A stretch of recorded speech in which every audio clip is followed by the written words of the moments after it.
Hello and welcome to last hope. मेरा नाम है नवीन शुक्ला और इस वीडियो में मैं डिस्कस करने जा रहा हूँ फर्स्ट जेपीएससी के प्रीवियस ईयर क्वेश्चन को। ये 2003 में हुई थी फर्स्ट जेपीएससी और ये पार्ट इसका 4 है।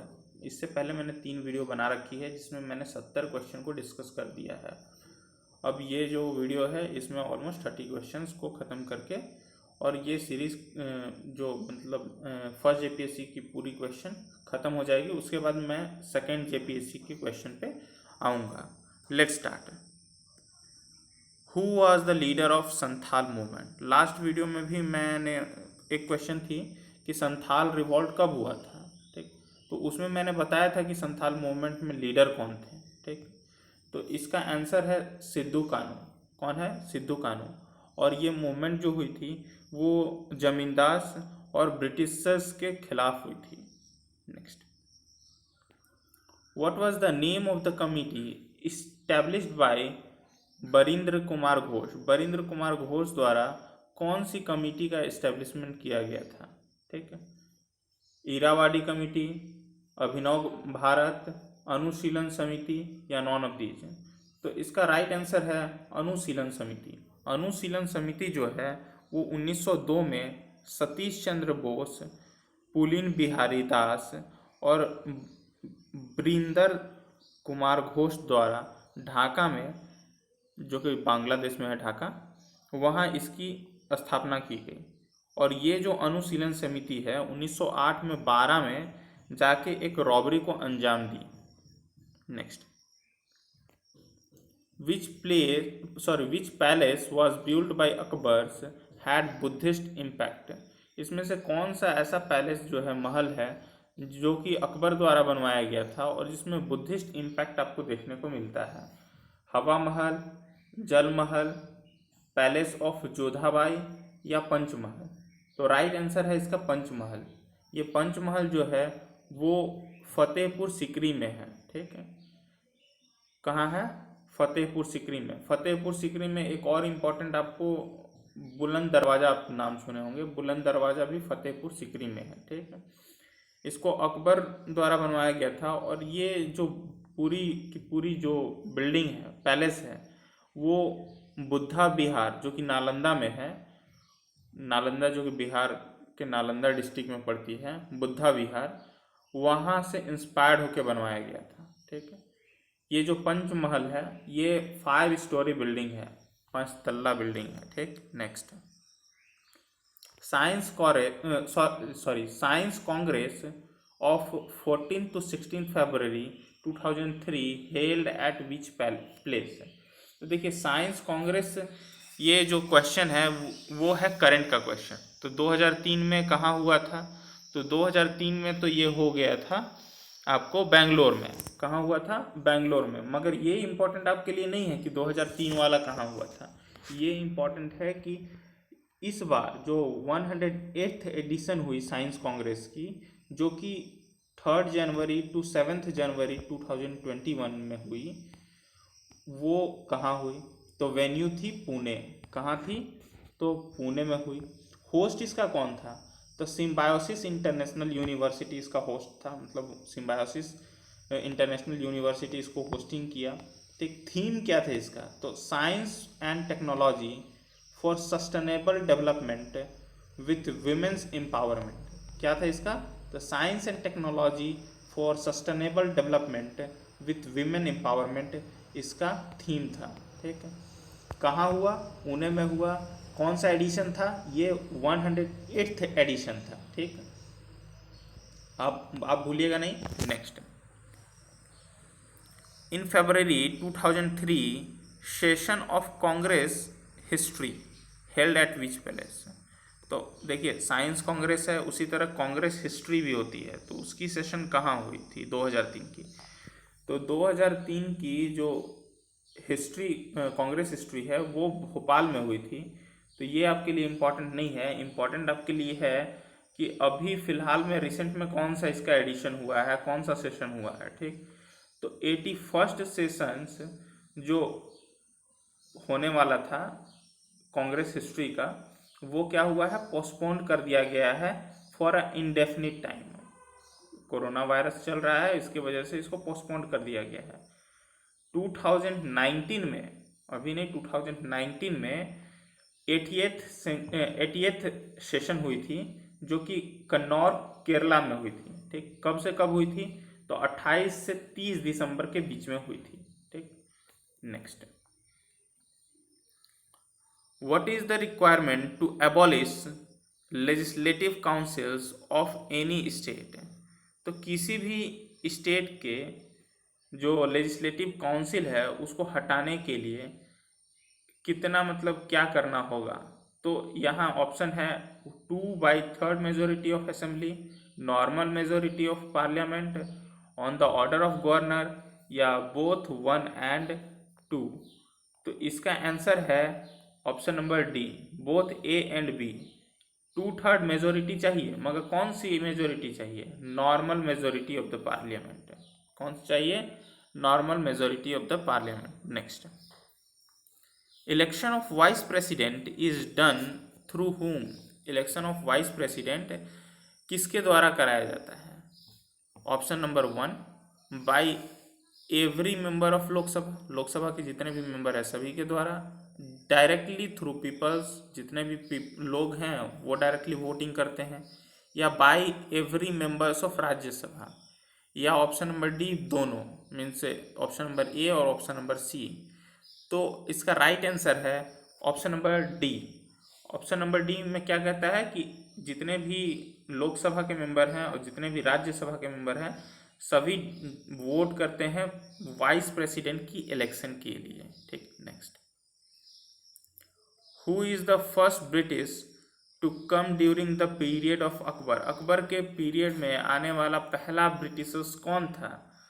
तो ही वॉज रैल्फ फिच। कौन था? Ralph Fitch. ये पहला ब्रिटिशर्स था जो कि अकबर के पीरियड में आया था। ठीक, जो फिच है ये एलिजाबेथ के मोस्ट रिमार्केबल एडवेंचरर में शामिल था। मीन्स इसकी रैंकिंग जो थी काफ़ी मीन्स अच्छी थी। कब आया था? तो 1588 एडी में आया था। कब आया था? तो 1588। ठीक, कौन आया था? रैल्फ फिच, भूलिएगा नहीं। Next, at present how many articles and schedules are there in constitution? Constitution में अभी कितने आर्टिकल और शेड्यूल हैं?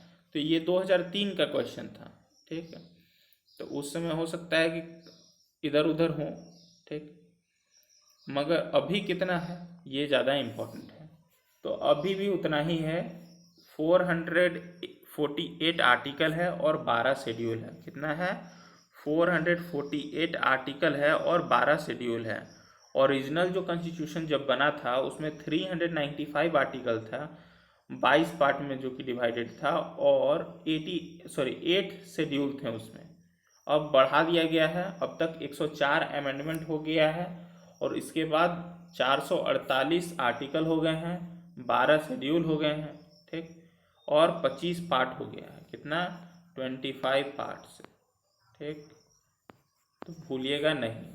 ठीक, नेक्स्ट, अमीर एक को department was started by which sultan? कौन सा ऐसा सुल्तान था जो कि आमिर को नाम का एक डिपार्टमेंट एस्टेब्लिश किया था? फिरोज तुगलक, मोहम्मद बिन तुगलक, अलाउद्दीन खिलजी, या Sikandar Lodi? The right answer is Muhammad bin Tughlaq. Muhammad bin Tughlaq ने आमिर को नाम का एक डिपार्टमेंट इस्टेब्लिश किया था। ये एक एग्रीकल्चरल बेस्ड डिपार्टमेंट था, means for the development of agriculture इसने इस डिपार्टमेंट की स्थापना की थी, ताकि कल्टीवेशन जो हो बूस्ट हो जाए दोआब रीजन में। दोआब रीजन देखिए, जो फील्ड होती है, जो खेतें होती हैं, वो 2-3 टाइप की होती हैं, उसी के अनुसार टैक्सेशन भी होता है। तो दोआब रीजन में को बढ़िया मानते हैं, तो अच्छा वैरायटी मानते हैं दोआब रीजन की। ठीक, सॉरी बी लिख रहा हूँ, दोआब। ठीक है, और क्या होता है? तो टाड़ होता है। ठीक है, तो टाड़ को खराब वैरायटी मानते हैं, दोआब को क्या मानते हैं? अच्छा वैरायटी माना जाता है। तो दोआब रीजन में अच्छा कल्टीवेशन हो, उसके लिए मोहम्मद बिन तुगलक ने आमीर कोह नाम का एक डिपार्टमेंट एस्टेब्लिश किया। Next, which of the following is incorrectly matched, कौन सा है जो इनकरेक्टली मैच है? गिर नेशनल पार्क कहाँ है? गुजरात में है, यस है। दुधवा बर्ड सेंचुरी कहाँ? उत्तराखंड में है, जी नहीं, उत्तराखंड में नहीं है। ये कहाँ है? आपको मिलेगा यूपी में मिलेगा। कहाँ मिलेगा? यूपी में मिलेगा, उत्तर प्रदेश में मिलेगा। ठीक। मानस वाइल्ड लाइफ सेंचुरी कहाँ? आसाम में है, हाँ आसाम में है।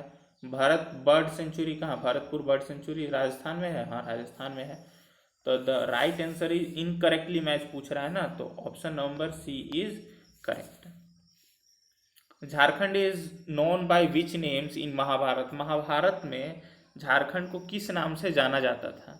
तो झारखंड को महाभारत टाइम पीरियड में इसको पौंड्रिक के नाम से जानते थे, पौंड्रिक। ठीक है, भूलिएगा नहीं। Next, who is called as Lakh Bakhsh in medieval India, medieval India में लाख बख्श के नाम से किसे जानते थे? तो ये था कुतुबुद्दीन ऐबक। कुतुबुद्दीन ऐबक को लाख बख्श के नाम से जाना जाता था। बहुत ही दानी आदमी था ये, लिबरल डोनर इसको कहते थे। ठीक है, बिना सोचे समझे जितना भी होता था, मतलब इसके पास, ये दान देते जाता था। ठीक है। How many island groups are there in the Andaman and Nicobar, पूरे अंडमान निकोबार ग्रुप में कितने आइलैंड हैं? How many islands are there? तो इसका राइट आंसर है 570। 570 आइलैंड हैं, जो कि 8,249 स्क्वायर किलोमीटर में फैले हुए हैं। ठीक है, और इसमें 38 आइलैंड जो हैं वो परमानेंटली इनहेबिटेड है। परमानेंटली इनहेबिटेड मीन्स यहाँ लोग रहते हैं, बाकी जो है वो रहने लायक नहीं है, वहाँ लोग रहते नहीं हैं। ठीक है।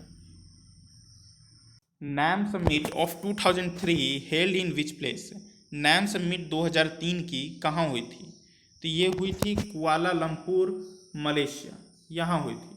ये इम्पॉर्टेंट नहीं है, इम्पॉर्टेंट आपके लिए यहाँ ये है कि रिसेंट में नैम समिट हुई है तो कहाँ हुई है? तो रिसेंट में नैम समिट 2019 में हुई थी, जो कि 18th नैम समिट थी, और वो हुई थी बाकू में। ठीक है, इम्पॉर्टेंट इसलिए भी था क्योंकि पहली बार नरेंद्र मोदी प्राइम मिनिस्टर बनने के बाद 2019 वाली नैम समिट को में शामिल हुए थे। ठीक है, और 19th नैम समिट जो 2022 में होगी, 19th नैम समिट जो है वो 2022 में होने वाली है। SAARC summit of 2002 held in which place, SAARC summit जो है 2002 का, वो कहाँ हुआ था? तो ये हुआ था आपको नेपाल में। नेपाल की कैपिटल कहाँ है? काठमांडू, काठमांडू में हुआ था। तो ये आपके लिए इम्पोर्टेंट नहीं है, इम्पोर्टेंट है रिसेंट में सार्क समिट हुई है क्या कहीं? तो सार्क पहले होता क्या है? तो सार्क जो है वो south Asian association for regional corporations, इसकी फुल फॉर्म है। ठीक है, ये साउथ एशियन जितने भी कंट्रीज़ हैं उनका एक ग्रुप है। ठीक है, जो कि रीजनल कॉरपोरेशन के लिए काम करती है। ठीक, इसमें कौन कौन से कंट्री हैं? तो इसमें आपको अफ़गानिस्तान, बांग्लादेश, भूटान, इंडिया, मालदीव, नेपाल, पाकिस्तान और श्रीलंका है। ठीक है, सार्क की 20वीं जो समिट है वो पाकिस्तान इस्लामाबाद में होने वाली थी अभी रिसेंट में, जो कि अभी पोस्टपोन्डेड है। ठीक, कोरोना वायरस की वजह से भी उसको पोस्टपोन कर दिया गया है, और सभी कंट्रीज़ ने उसका बाइकआउट भी कर दिया, कहा कि नहीं अभी ये हालत में नहीं है पाकिस्तान कि उसको वो करा पाए, मीन्स वो सक्षम नहीं है, ऐसा कह के बाकी जो सार्क नेशन है उनने इसको बाइकआउट कर दिया। और 19th समिट जो है 2016 में जो होने वाली थी वो भी कैंसिल हो गई थी। ठीक है। Next, how many Lok Sabha seats are there in Jharkhand, Jharkhand में लोकसभा की कितनी सीटें हैं? तो झारखंड में लोकसभा की 14 सीटें हैं। कितनी सीटें हैं? 14। और राज्यसभा की कितनी सीटें हैं? तो राज्यसभा की 6 सीटें हैं। ठीक है, ये बात भूलिएगा नहीं। ठीक, next, how does an increase in air temperature affect its ability to absorb water vapours? देखिए सिंपल एक ग्राफ है, वो ग्राफ तो आप छोड़िए, ग्राफ से आप ज़्यादा नहीं समझिएगा। ये ध्यान में रखिए कि एयर टेम्परेचर जो होता है, एयर टेम्परेचर, ठीक है, वो डायरेक्टली प्रोपोर्शनल होता है किसके, ability to absorb water vapour, ठीक, ability to absorb water vapours, AW भी लिख देता हूँ, ability to absorb water vapour. तो इसके डायरेक्टली प्रोपोर्शनल होता है, मतलब कि एयर टेम्परेचर आप बढ़ाइएगा तो ability to absorb water vapour भी बढ़ेगी, मीन्स जितना टेम्परेचर बढ़ा दीजिएगा उतना ही इसका कैपेसिटी बढ़ जाएगा। तो इसका राइट आंसर कौन सा होना चाहिए आपके ख्याल से, वही इंक्रीज इन कैपेसिटी, कैपेसिटी इसका भी बढ़ जाएगा। जैसे ही आप एयर टेम्परेचर बढ़ाइएगा इसकी भी capacity, ability to absorb water vapour बढ़ जाएगी, ठीक। Next, Brahmaputra river is called in Tibet, Tibet में ब्रह्मपुत्रा को किस नाम से जाना जाता है, तो ये है सैंगपो, सैंगपो, ठीक, इसको सैंगपो पढ़ते हैं, तसंगपो मत पढ़ लीजिएगा।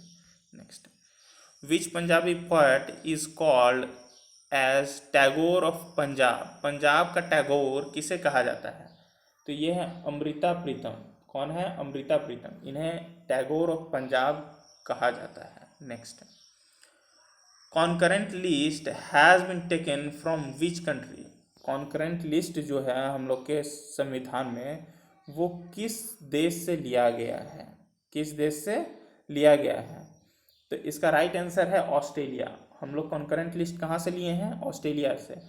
आपको मैं बताना चाहूँगा कि सोर्सेस ऑफ कॉन्स्टिट्यूशन आप श्योर रट के जाएं, एक दो क्वेश्चन जरूर आ जाता है इसी में। देखिएगा 2 क्वेश्चन आया हुआ है सोर्सेस ऑफ कॉन्स्टिट्यूशन से, एक कॉन्करेंट लिस्ट पूछ दिया है और नेक्स्ट क्वेश्चन था कि डायरेक्टिव प्रिंसिपल जो है वो किस कंट्री से लिया गया है, तो डायरेक्टिव प्रिंसिपल जो है DPSP उसको हम लोग आयरलैंड की कॉन्स्टिट्यूशन से लिए हैं, ठीक है, आयरलैंड है, ठीक। Next, Sarkaria commission is related to which field, Sarkaria commission किससे रिलेटेड है, ठीक। तो सरकारिया कमीशन जो आई थी वो सेंटर और स्टेट रिलेशन के लिए लाई गई थी। कब लाई गई थी, तो जून 1983, जून 1983 में लाई गई थी, ठीक है। सेंटर और स्टेट के बीच में रिलेशन कैसी है, उसकी फ्रेमवर्क कैसी है, अगर सही है कि नहीं, अगर नहीं है तो उसका फ्रेमवर्क कॉन्स्टिट्यूशन में भी बदलने के लिए सरकारिया कमीशन का गठन किया गया था। Next, who is the present chair of national human right commission, national human right commission जो है उसके प्रेजेंट चेयरमैन कौन है, ठीक है। तो उस समय जिस समय ये क्वेश्चन बनी थी उस समय इसके जो चेयरमैन थे वो AS आनंद थे। ये इम्पोर्टेंट नहीं है, इम्पोर्टेंट आपके लिए क्या होगा कि अभी ह्यूमन राइट कमीशन के नए चेयरमैन कौन है, ठीक है, या प्रेजेंट चेयरमैन कौन है, तो अरुण कुमार मिश्रा। कौन है, अरुण कुमार मिश्रा जो हैं, अरुण कुमार मिश्रा, इनको 2 जून को ह्यूमन राइट कमीशन का चेयरमैन बनाया गया है। इससे पहले एक्टिंग चेयरमैन प्रफुल्ल चंद्र पंत थे, प्रफुल्ल चंद्र पंत इससे पहले एक्टिंग चेयरमैन थे और ये अभी चेयरमैन बनाए गए हैं, ठीक है। आशा करता हूँ कि इस वीडियो से आपको काफ़ी कुछ सीखने को मिला होगा, जानने को मिला होगा। Thanks for listening and as always God bless you all.